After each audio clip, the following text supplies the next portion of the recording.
మాది తిమ్మాపురం, ద్వారకా తిరుమల మండలం తిమ్మాపురం. మా పాపది తడిగిలిపూడు.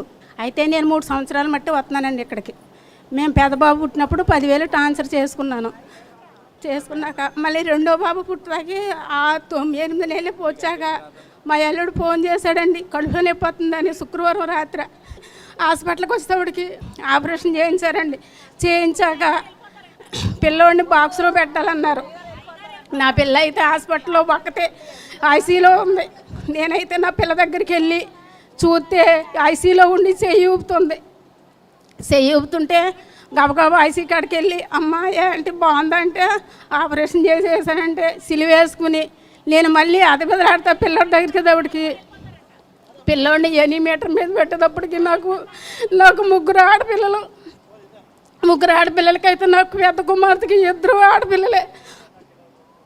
అయితే నా చిన్న కుమార్తెకు కూడా భగవంతుడా నేను కన్నట్టు నాకు ఆడపిల్లలు ఇచ్చావు అయినా నా కుమార్తెలకు మగ పిల్లలు ఇమ్మని అడిగితే నా పెద్ద కూతురు 2 కుమారులు ఇచ్చావు.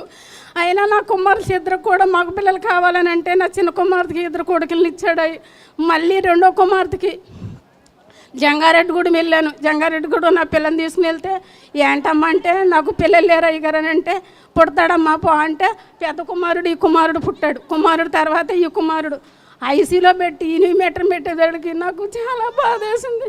నేను పిచ్చదల్లాగా నేను ప్రార్థన చేసుకుంటా సిలువ వేసుకుని హాస్పిటల్లో నర్సుల వాళ్ళు కూడా అమ్మ నువ్వు ప్రార్థన చేసుకోమ్మా నీ పిల్లోడికి వచ్చిన భయం ఏమీ లేదమ్మా అంటే అప్పుడు 8 మీటర్ మీద ఉన్నప్పుడు 3 రోజులకే మళ్ళీ 4 బాక్స్లో తీసుకొచ్చారండి మగ పిల్లోడు.